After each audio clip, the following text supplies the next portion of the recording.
everyone. This is Tony from her Homestead Skills. Well, they're finally openly using the R word. And for those of you who don't know, the R word is recession. And the reason that they're using it is they can't hide it anymore. I mean, there are many of us that believe we've been in a recession since COVID, and it hasn't abated. It just morphed from one reality to another. So things are really not getting any better. And for those of us who are probably a little bit more in tune to what's going on in the world, that R word is probably more of a D word, which is depression rather than recession. If they're admitting to a recession, you know that there's a lot worse on the horizon, because they rarely want to admit to the reality of what's going on, and for some reason they're using the R word finally. Now, we do know that there's a lot of chaos and a lot of changes going on in the world. We have a lot of leaders of specific countries are either losing power and falling out. I mean, we've had quite a number of them in the last 10 years that we have seen. We could go on by naming a whole bunch of them, but the current ones today are in Venezuela is one. We know that there's been change in France, there's been change in England. You know, some of these changes are forced and others are through an election process, whether it's a valid one or not. I mean, apparently the one in Venezuela was an election process, but it was a fraudulent election process by all standards, by all those who are looking at it and saying that something's wrong there, and you have the population rising up, and sadly, people die. Those that I have no idea if Maduro has ceded control of the country yet to his rival, or if he's going to use the army to wrest control and not let go. And I mean, you do have that sort of thing going on with specific people. We have situations in North America that are not brutal in that sense, but they can be brutal as well if people want to hang on to power. Certainly there were people imprisoned, there were riots, there were all kinds of things in order for a certain group to maintain power, and there has to be a benefit to them to do so, whether it's financial, and I think a lot of it is.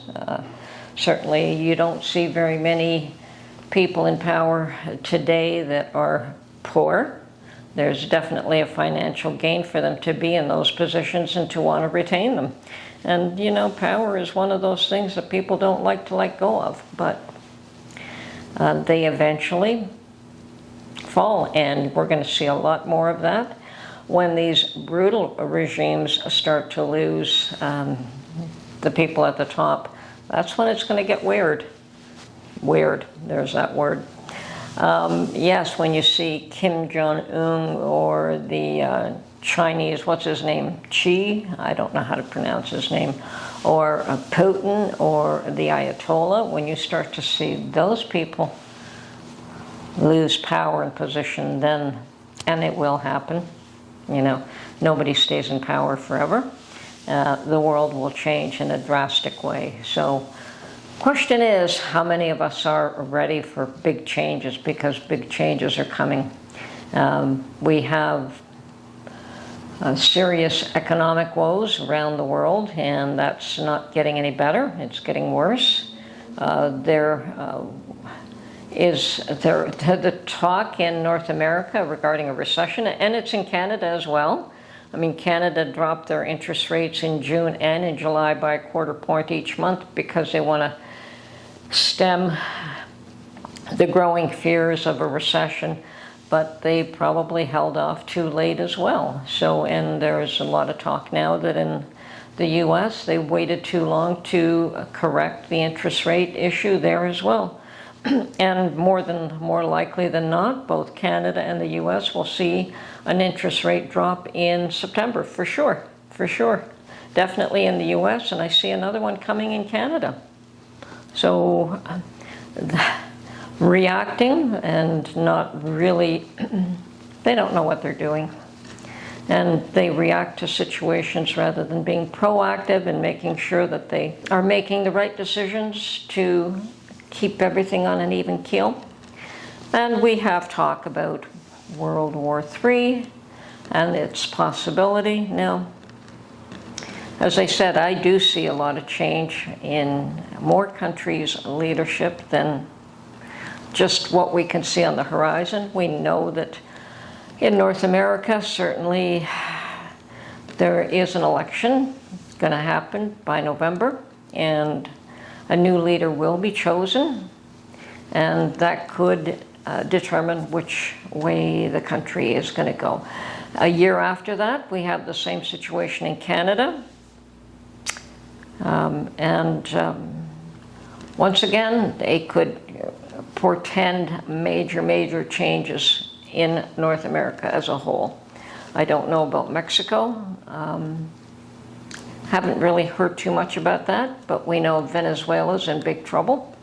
We know that people are uprising. We know that people have died, and we know that there is a struggle to get control of that country. So how that's going to, I haven't kept up. I don't know where it stands, but I don't think that that has been resolved as of yet. And continued wars. So we have the war in the Middle East, that it's just getting uglier by the day. Poor Israel is being surrounded by all its enemies. And that's a difficult situation. And I don't know that Israel's allies are doing what they're supposed to do, but we'll see where that one goes as well. I know that Iran has threatened retaliation, and Israel has once again taken out certain leaders. So once again, change at the top of leadership of certain organizations or certain countries, and that's going to continue to go on, and that will continue to disrupt everything. So you're going to have economic wars, you're going to have, and which we have going right now with China, with Russia, with a number of other countries.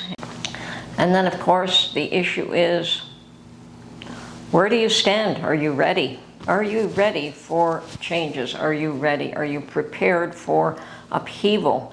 I don't think any of us ever really are. We can't really see what's on the horizon. We know it doesn't look good. We know that there are signs that lend to chaos and confusion, and we don't know how close it's going to come to our own persons and families and nations and so on, but we know that there is upheaval, and it could get really bad, or it could just drive past us, and we are witnesses. It's hard to say which way that's going to go. You have to be ready. You have to be ready. Be prepared for the unpreparable. I don't really foresee a climate disaster, although that can happen. A technological disaster would be more in line with the possibilities, and definitely an economic fallout. But something's going to happen. Something's going to happen. The powder keg is just, it's there, it's set up, and it's just waiting for that spark to set it off. And everything could blow up. So, not to create fear, not to create panic, because I'm not one to do that, but one to say, have you got all your ducks in a row? And I'm looking at myself as well. I don't really see everything toning down until there's some sort of crisis. I think once the crisis happens, then perhaps you're going to have cooler heads prevail, but not until then. We are headed for a crisis. Just what's going to cause it, I have no idea. Whether it's going to be an election in the U.S., whether it's going to be Israel getting pummeled from all sides, whether it's, I mean, the Ukraine-Russia thing is never ending, and how many more little skirmishes and wars and things are going to erupt before it gets, before the crisis actually opens up and makes itself present to the whole world. I mean, it's happening. There is, once again, as I said, there's just a spark is all that's needed to set off a worldwide crisis. And if I knew what it was going to be, if I knew what the effects were going to be, I could be more prepared. So all I can say is have as much food stocked up as you can. Rather than having money in the bank, you're probably better off to go out and buy as much food as you can this year. This next month or 2 or 3 is going to be crucial to being having whatever you can stocked up and ready.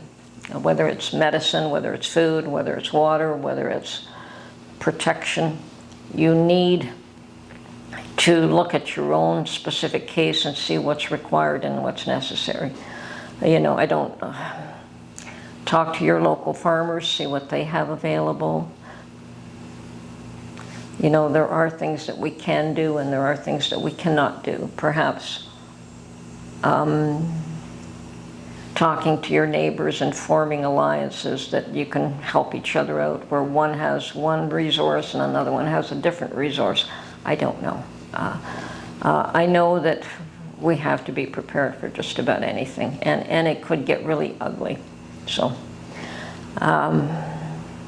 not the best message for a Sunday morning, but I think it's one that we have to pay attention to. I think we have to continue to pay attention to what's going on in the world, and I'm going to try just to focus more on canning videos and prepping videos, but here and there I will interject with warnings of what I see and what you can do, what you should be looking at.